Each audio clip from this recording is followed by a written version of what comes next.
할렐루야. 얼마나 불안합니까? 코로나로부터 모든 백성이 불안해하고 있습니다. 개인의 건강뿐 아니라 정치, 사회, 경제에 많은 영향을 끼치고 있습니다. 현재 우리나라 코로나 확진자가 24명, 의심 환자가 939명, 우리나라는 거의 다 치료가 되고 퇴원한 분도 있습니다. 대부분 사망자는 중국에서 발생하고 전 세계적인 통계에 의하면 치사율은 2% 정도, 사실은 통계적으로 보면 독감보다도 치사율이 낮다고 합니다. 우리 교회 성도들의 안전을 위해서 주중에 교회 곳곳을 방역을 열심히 잘 했습니다.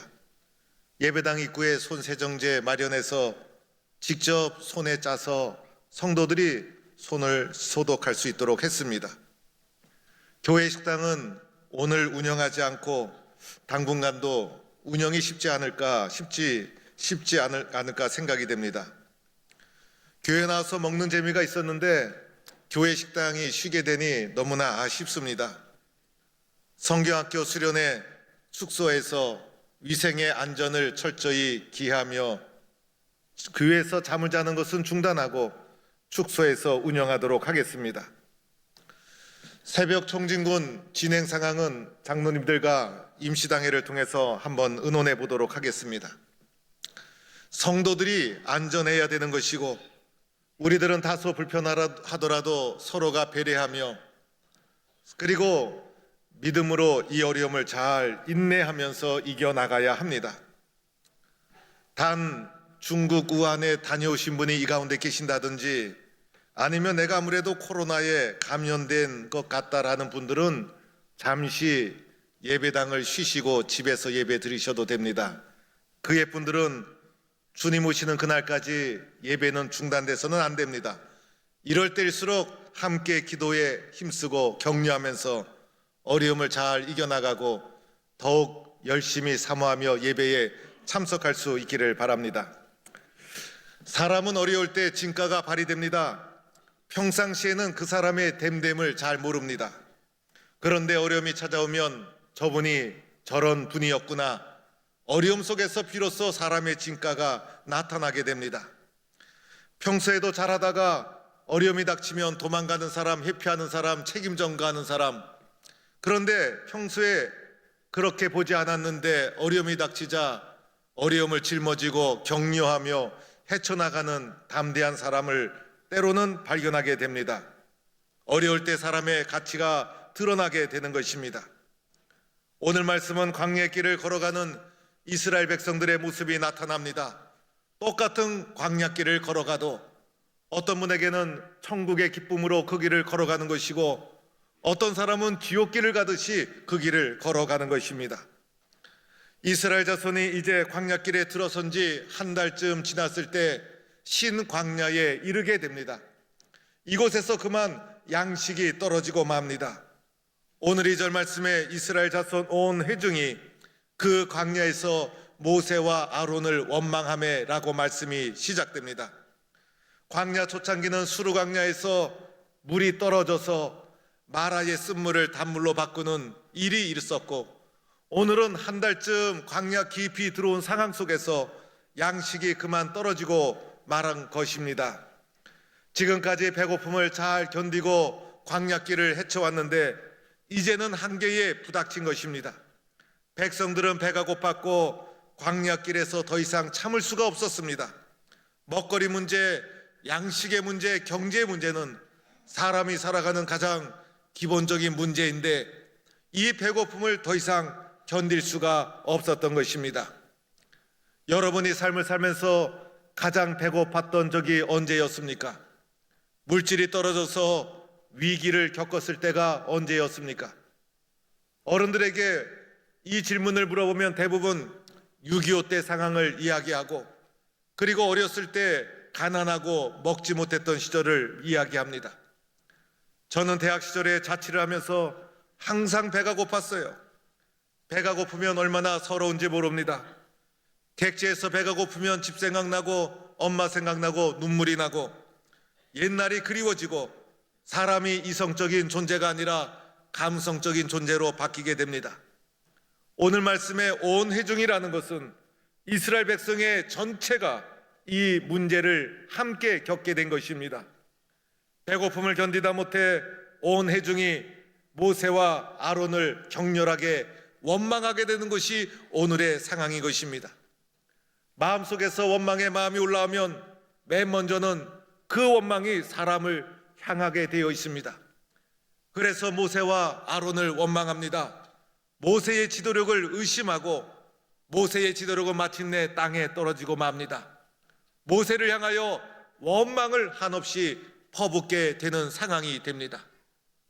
그리고 이어서 환경을 원망하게 됩니다. 오늘 말씀에도 보면 우리가 애굽 땅에서 고기 가마 곁에 있었던 때가 좋았는데라고 과거를 회상합니다. 애굽에서 고기를 실컷 먹던 것도 아니었어요. 고기 가마 곁에서 고기를 다루는 종로로 타면서 고기에서 남이 보지 않을 때 몇 점씩 떼어 먹지 않았을까? 그런데 그 시절이 그리워지는 것이에요. 현실이 고달프면 과거가 다 아름다운 추억으로 밀려오는 것입니다. 그래서 그래도 옛날이 좋았어, 구간이 명간이야, 이런 말을 하면서 과거를 그리워하고 현실을 원망하게 됩니다. 이것으로 그치지 않죠. 원망이 더 나가 마침내는 하나님을 향하여 나가게 됩니다. 여호와의 손에 죽었더라면 좋았을 것을 너희가 이 광야에서 우리를 인도하여 내어 이 온 회중이 줄여 죽게 하는도다. 마침내 이스라엘의 원망은 하나님을 향하여 치닫게 됩니다. 하나님에 대한 구구절절한 사랑과 기쁨은 어느새 흔적도 없이 다 사라집니다. 배고픔이 하나님의 은혜를 다 빼앗아가 버렸습니다. 하나님에 대해서 실망하고 원망하고 이것이 분노로 올라옵니다. 하나님에 대해서 배신감을 겪게 되는 것입니다. 그래서 차라리 여호와의 손에 죽었더라면 좋았을 것을, 이렇게 광야까지 우리를 인도해서 굶어 죽게 하는구나. 여호와 하나님에 대해서 원망과 배신감이 하늘을 치솟게 되는 상황이 벌어지고 맙니다. 이들은 이미 광야를 한 달이나 걸어온 상황이었어요. 광야 들어온 지 얼마 안 되면 뒤로 돌아서 되돌아갈 수 있지만은 뒤로 돌아갈 수도 없고 앞으로 얼마를 더 가야 될지 알 수도 없고 이러지도 못하고 저러지도 못하는 신광야 한복판에서 원망의 파도가 이스라엘 백성을 덮어버리고 말았습니다. 이 난감한 문제를 어떻게 해결해야 될까? 이 난감한 문제를 어떻게 해결해야만 되겠습니까? 저는 이 문제에 대해서 하나님과 모세가 책임이 있다고 봅니다. 백성이 무슨 죄가 있습니까? 백성들은 순종해서 광야로 따라온 것이었습니다. 하나님이 모세를 통해서 백성들에게 젖과 꿀이 흐르는 땅을 약속해 주지 않았습니까? 백성들은 그것을 찰떡처럼 믿었어요. 그래서 백성들은 지도자를 따라서 광야를 따라온 것이었습니다.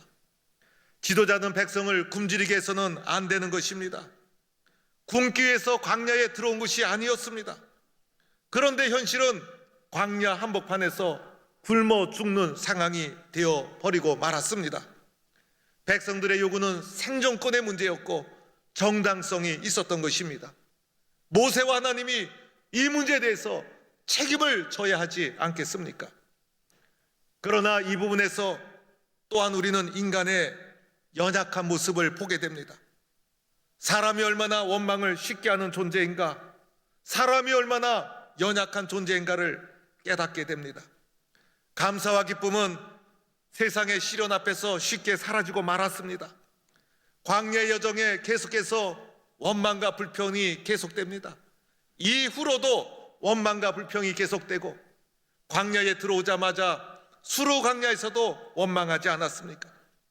이 모습을 보면서 인간의 한계, 인간의 부끄러움을 보게 됩니다. 이스라엘 백성이 믿음이 없어서 그랬을까요? 그렇지가 않아요. 우리들의 모습이고 인간의 한계입니다. 광야 여정을 통해서 인간이 얼마나 연약한 존재인지, 우리가 얼마나 부끄러운 존재인지를 광야의 삶은 우리에게 보여주고 있는 것입니다. 왜 인간은 이렇게 원망이 쉽게 올라오는 것일까? 왜 우리는 이렇게 쉽게 은혜를 잊어버리는 것일까? 왜 우리는 어려움이 닥치면 나도 모르게 원망과 불평이 순식간에 우리의 삶을 덮어버리고 마는 것일까? 여기에는 이유가 있습니다. 그것은 우리 인간이 이기적인 자기중심적인 존재이기 때문입니다. 나만 사랑하고 나만을 이해하고 내가 더 중요하기 때문인 것입니다. 내 생각대로 안 되면 불평이 올라옵니다. 내 계획대로 안 되면 원망이 올라옵니다. 내 욕심을 채워야 되고 내 욕망을 채워야 되는 이기적인 욕심과 욕망을 가지고 있는 존재이기 때문에 이것이 모든 원망의 원인이 되고 있다는 것입니다. 수르강야에서 물 문제였죠. 오늘 신강야에서 양식의 문제. 양식, 물질 얼마나 중요합니까? 우리의 이기적인 본성에 양식의 문제, 물질의 문제가 덧입혀지면 이 원망은 걷잡을 수가 없는 것입니다.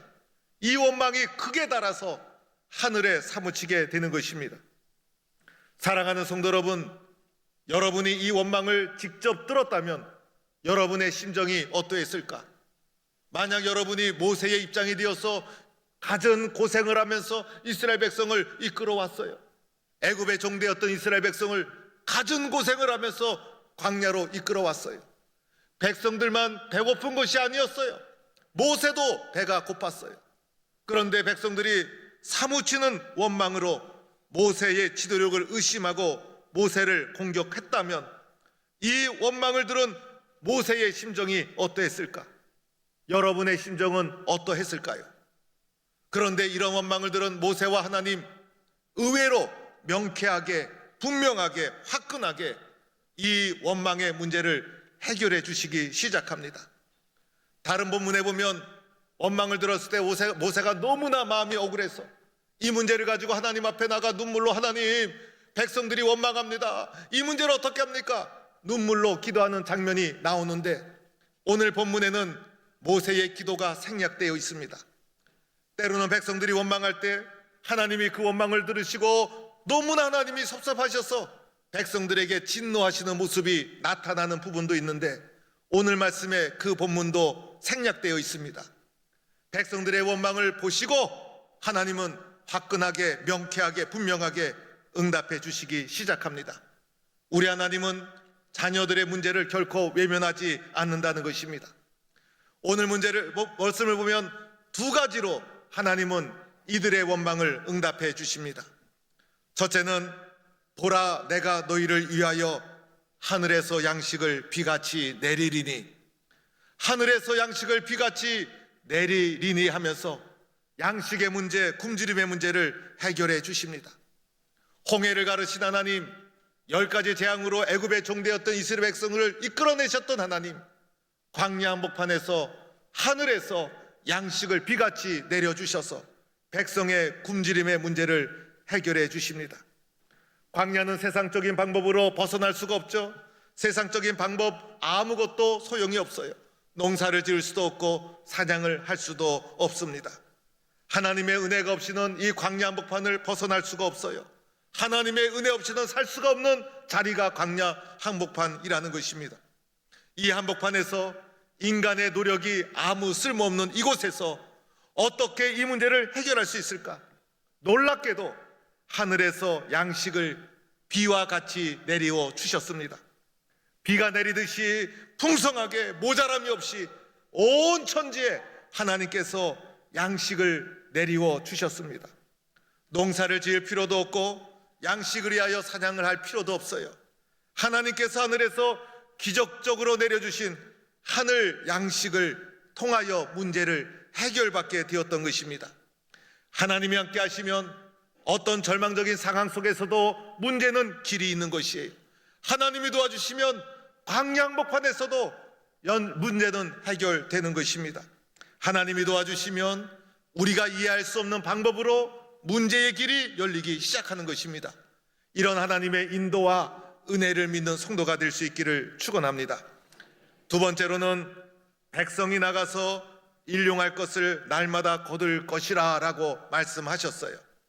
하늘 양식이 비같이 하늘에서 내렸으니 온 천지에 양식이 얼마나 많이 쌓였을까? 모자람이 없이 풍성한 양식이 깔려 있었을 것입니다. 그러나 지금 백성들이 서 있는 것은 광야 한복판. 내일도 저 양식이 그대로 있을까? 백성들의 마음이 불안하기 그지없습니다. 일용할 양식만 날마다 거두어라. 내 욕심 채우고 싶지만은, 내 욕망 채우고 싶지만은 절제해야 합니다. 마음 같아서는 잔뜩 걷어다가 창고에 들여놓고 잔뜩 걷어다가 냉장고에 다 쌓아놓고 싶지만은 그렇게 해서는 안 된다. 일용할 양식을 날마다 욕망과 욕심을 절제하며 너의 삶을 하나님 앞에 절제해 나가라. 천지에 깔려있는 하늘에서 내려온 양식, 여러분, 우리가 얼마나 공짜를 좋아합니까? 공짜라면 날아가는 방귀도 낚아채고 공짜라면 양재물도 마신다고 하지 않습니까? 욕심과 욕망, 공짜로 널려있는 이 모든 것 절제하기가 얼마나 힘들었을까?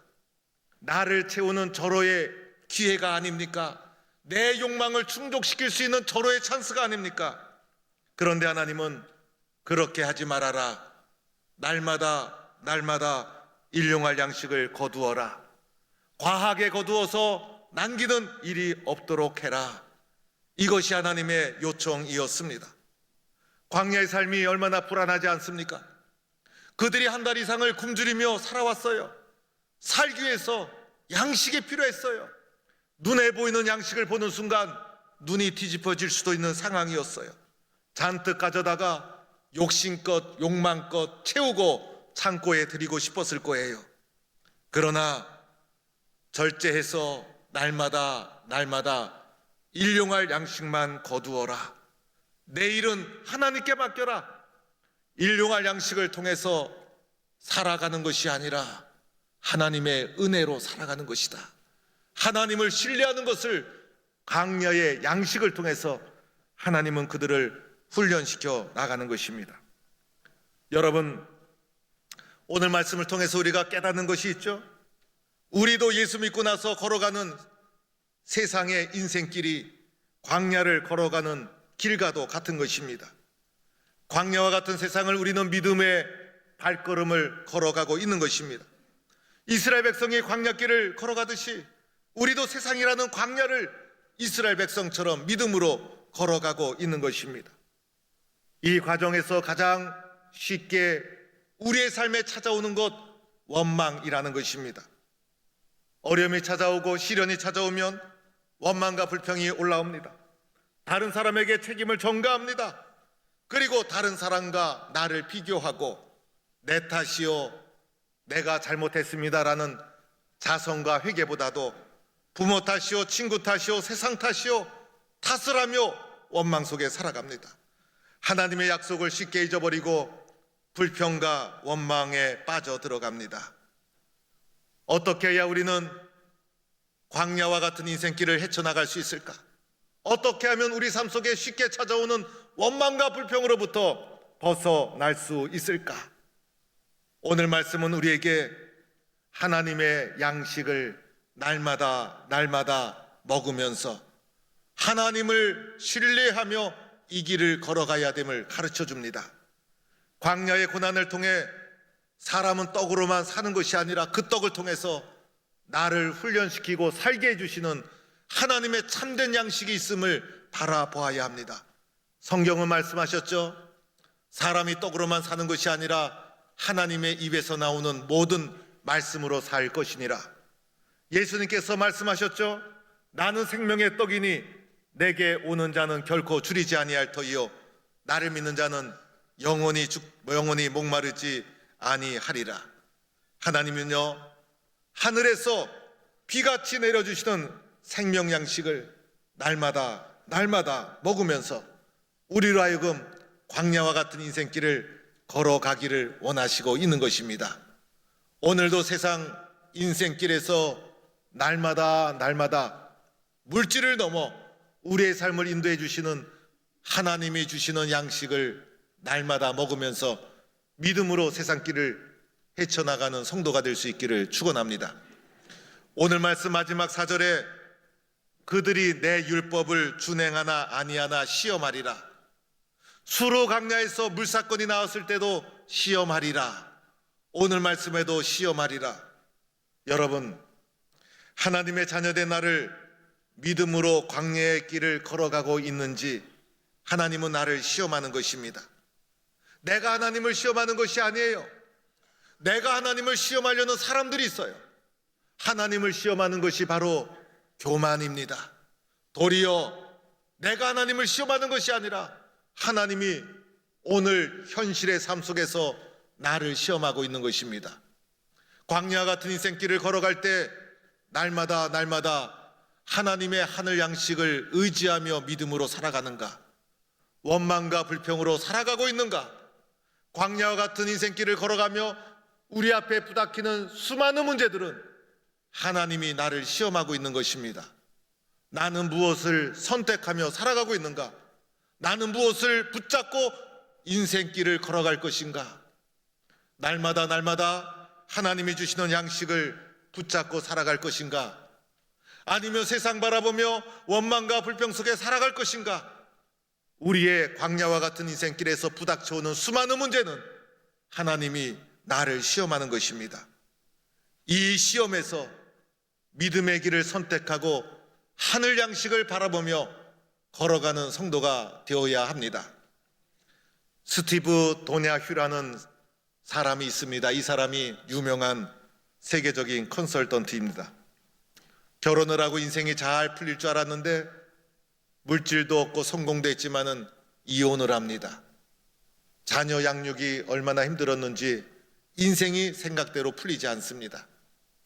이 사람은 평소에 인생은 산을 오르는 것과 같다 생각을 했어요. 산에는 정상이 보이지 않습니까? 그래서 정상을 향하여 한 걸음 한 걸음 땀 흘리고 인내하고 꾸준히 올라가면 마침내 인생의 정상에 서게 될 것이다.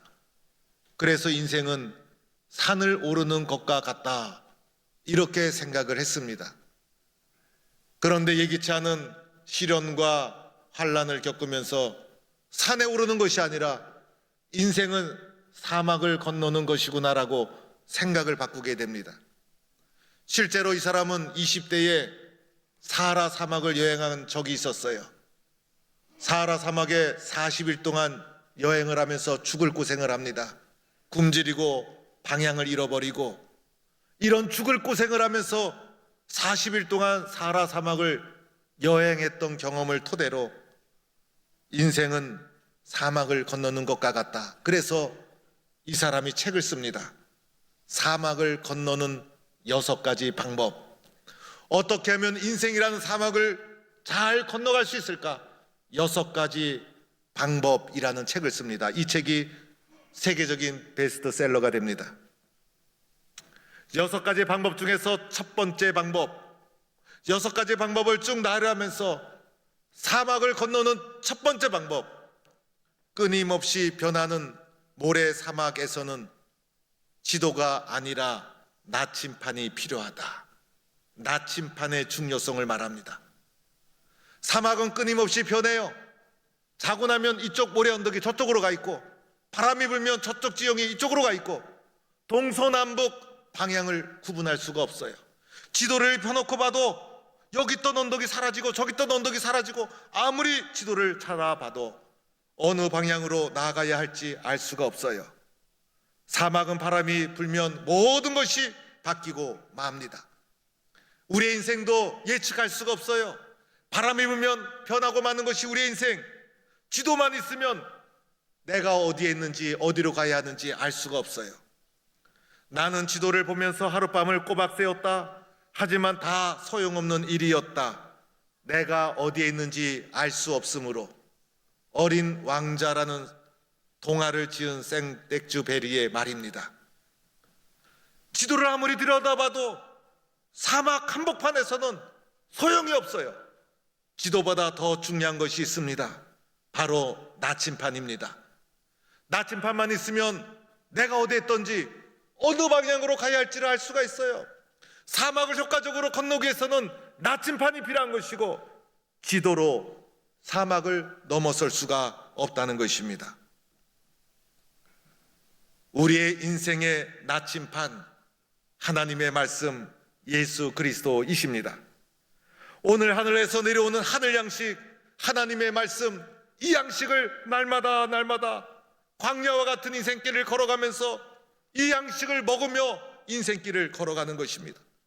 배고픔이 찾아와도, 시련이 찾아와도, 몸이 아파도 원망과 불평 속에 빠지지 말아야 합니다.